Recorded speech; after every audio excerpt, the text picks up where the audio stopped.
بسم اللہ الرحمن الرحیم۔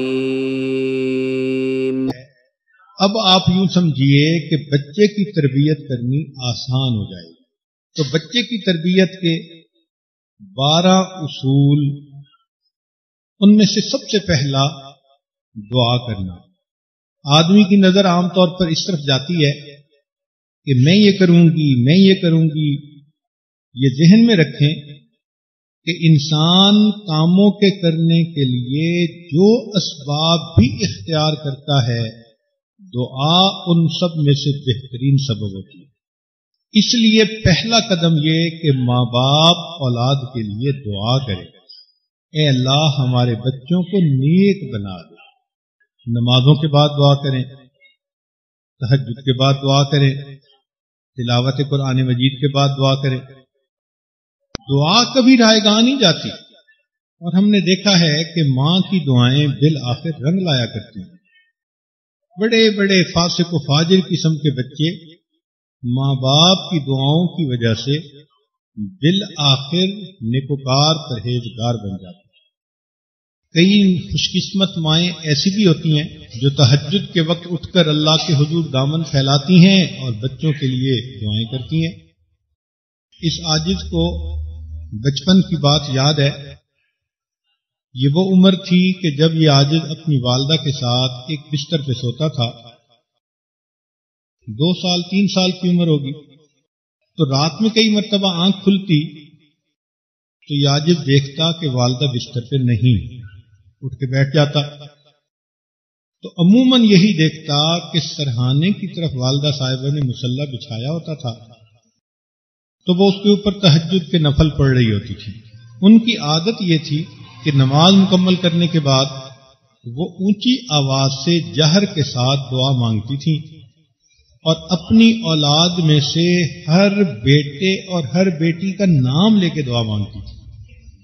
تو کئی مرتبہ ایسا ہوتا کہ یہ عاجز جب والدہ کو دعا مانگتے دیکھتا تو انتظار کرتا کہ اب میرا نام کب آئے گا۔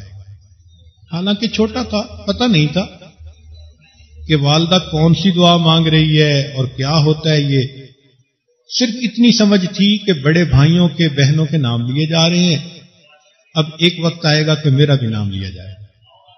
اور جب والدہ آخر پہ اس عاجز کا نام لے کے دعائیں مانگتی تھیں تو پھر یہ عاجز آرام اطمینان سے سو جاتا تھا۔ آج احساس ہوتا ہے کہ شاید والدہ کی تہجد کی وہ دعائیں ہی ہیں جنہوں نے اس عاجز کی جہالت پر پردہ ڈالا ہوا۔ تو ماں باپ کی دعائیں اولاد کو نیک بخت بنا دیتی ہیں۔ آپ نے حسن بصری رحمۃ اللہ علیہ کی شاگردہ کا واقعہ سنا ہوگا کہ وہ آپ کی مجالس میں آتی تھی، نیکوکار تھی، بیوہ ہو گئی، ایک ہی بیٹا تھا۔ وہ بچہ جب جوان ہوا اور اس کو باہر کی ہوا لگی تو وہ بگڑ گیا۔ اب ماں بیچاری تو گھر میں ہی دیکھ سکتی ہے نا، باہر کے معاملات کو تو ماں نہیں دیکھ سکتی۔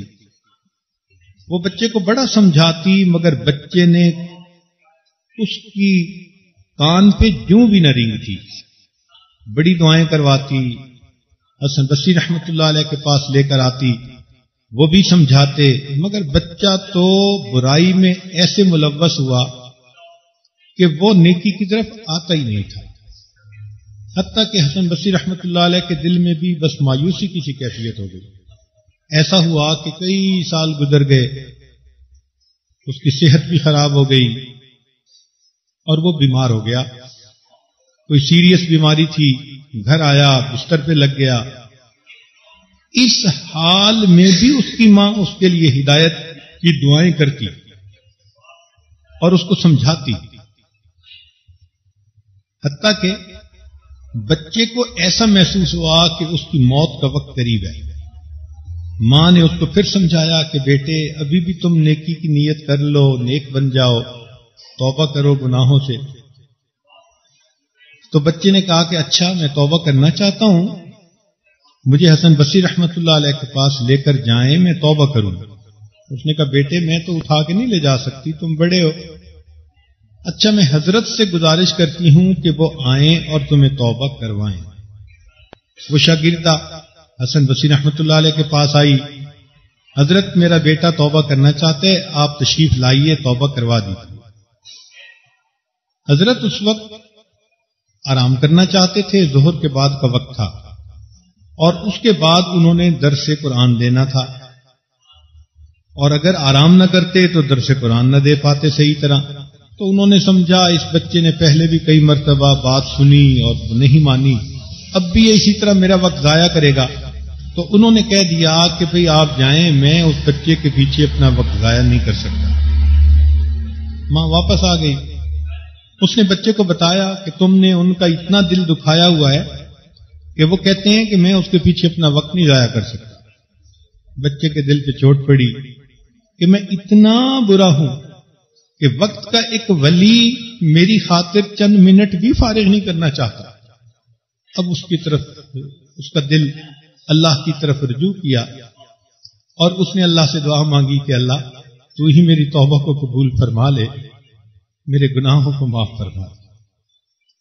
اور اس کے بعد اس نے اپنی والدہ سے کہا کہ امی اب میری موت کا وقت قریب ہے، جب میں مر جاؤں ایک تو مجھے گھر میں دفن کرنا، کہ قبرستان میں دفن کرو گی تو قبرستان کے دوسرے مردوں کو میری وجہ سے تکلیف نہ پہنچے، اور دوسرا یہ کہ جب میں مر جاؤں تو میرے گلے میں اپنا دوپٹہ ڈال کے میری لاش کو گھسیٹنا، اس لیے کہ جب کتا مر جاتا ہے تو اس کی لاش کو گھسیٹا جاتا ہے۔ اس بچے کے یہ عاجزی بھرے الفاظ اللہ کے حضور پسند آ گئے۔ ابھی بچے نے کلمہ پڑھا تھا، آنکھیں بند ہوئی تھی کہ دروازہ کھٹکھٹایا گیا۔ وہ عورت دروازے کے قریب آئی، پوچھا کون؟ جواب ملا حسن بصری۔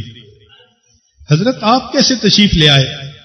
فرمایا کہ میں سو گیا تھا، خواب میں مجھے اشارہ ہوا کہ حسن بصری تو میرا کیسا ولی ہے کہ میرے ایک ولی کا جنازہ پڑھنے سے انکار کرتا ہے، میں آپ کے بیٹے کا جنازہ پڑھنے کے لیے حاضر ہوں۔